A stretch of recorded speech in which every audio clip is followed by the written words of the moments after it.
ഇന്ന് നമ്മൾ ഉണ്ടാക്കാൻ പോകുന്നത് ഒരുപാട് വാട്ടിയും വരട്ടിയൊന്നും സമയം കളയാതെ ഒരു കണവ തോരനാണ്.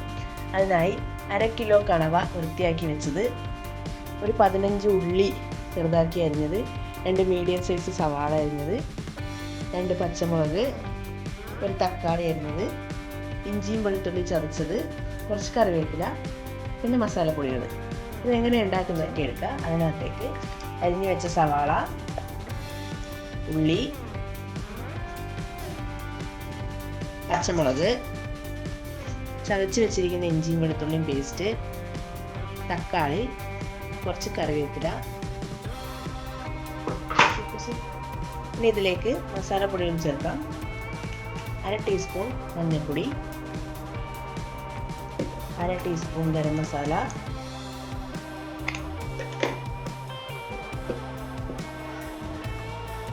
1 വലിയ ടീസ്പൂൺ കാശ്മീരി മുളക് പൊടി, 1 സ്പൂൺ മല്ലിപ്പൊടി, എരിവിനായി കുരുമുളക് പൊടി.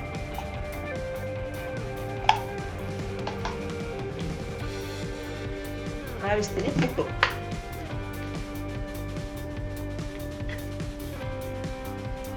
ഇതിലേക്ക് വൃത്തിയാക്കി വെച്ച കണവ ഇടുകയാണ്.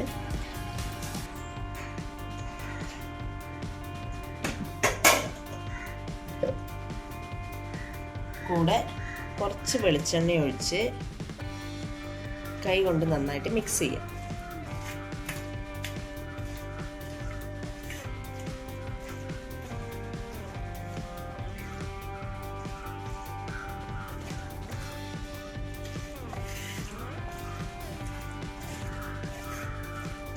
നന്നായിട്ട് മിക്സ് ചെയ്ത കണവ അടുപ്പത്ത് വയ്ക്കാം. ഇതിനകത്ത് നമ്മൾ വെള്ളം ഒഴിക്കുന്നില്ല, കാരണം കണവയിൽ നിന്ന് വെള്ളം ഇറങ്ങി വരും. അതുകൊണ്ട് വെള്ളത്തിൻ്റെ ആവശ്യമില്ല. അടച്ച് വെച്ച് ഒരു മീഡിയം ഫ്ലെയിമിൽ നമുക്ക് ഗ്യാസിൽ വയ്ക്കാം. ഇനി ഇടയ്ക്കിടയ്ക്ക് ഇളക്കി കൊടുത്ത് ഒരു 20 മിനിറ്റ് വേവിക്കാം. ഇപ്പോൾ ഒരു 5 മിനിറ്റ് കഴിഞ്ഞിരിക്കുന്നു. നോക്കിയാൽ നിങ്ങൾക്ക് മനസ്സിലാവും, കണവയിൽ നിന്ന് വെള്ളം ഇറങ്ങി, നിറയെ വെള്ളം ഇറങ്ങി വന്നിട്ടുണ്ട്. നമുക്ക് നന്നായിട്ടൊന്ന് ഇളക്കി കൊടുക്കാം.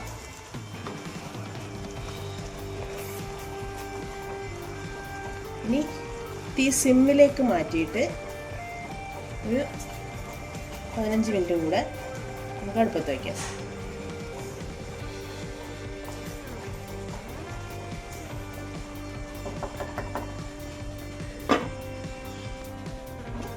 ഏകദേശം 15 മിനിറ്റ് ആയിട്ടുണ്ട്. ഇതിപ്പോൾ ഒരു സെമി ഗ്രേവി പരുവത്തിലാണുള്ളത്. ഞാൻ ഇങ്ങനെയാണ് എടുക്കുന്നത്. നിങ്ങൾക്ക് ഇഷ്ടമുള്ള പോലെ നിങ്ങൾക്ക് കുറച്ചും കൂടെ ഡ്രൈ ആക്കി എടുക്കാം. ഇതിലേക്ക് ഇനി ഞാൻ കുറച്ച് ടേസ്റ്റ് കൂട്ടാൻ വേണ്ടിയിട്ട് ചിരകി വെച്ച തേങ്ങ ഒരു 3 സ്പൂണോളം ഇടുന്നുണ്ട്. ഇത് ഓപ്ഷനിലാണ്, ഇഷ്ടമുള്ളവർ മാത്രം ഉപയോഗിച്ചാൽ മതി. അല്ലാതെയും കഴിക്കാൻ നല്ല ടേസ്റ്റ് ആയിരിക്കും. നന്നായിട്ടൊന്ന് മിക്സ് ചെയ്ത്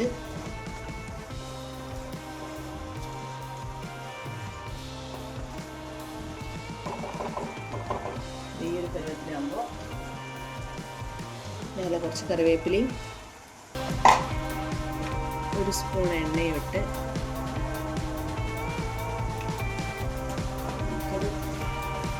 ഓഫാക്കി അടച്ചു വയ്ക്കും. ഇപ്പം നമ്മൾ കണവ റോസ്റ്റ് റെഡി ആയിട്ടുണ്ട്. കണ്ടില്ലേ, ഈ ഒരു കൺസിസ്റ്റൻസിയിലാണ് ഞാൻ എടുത്തിട്ടുള്ളത്. ഇഷ്ടമുള്ള പോലെ ഡ്രൈ ആയിട്ടോ അല്ലാതെ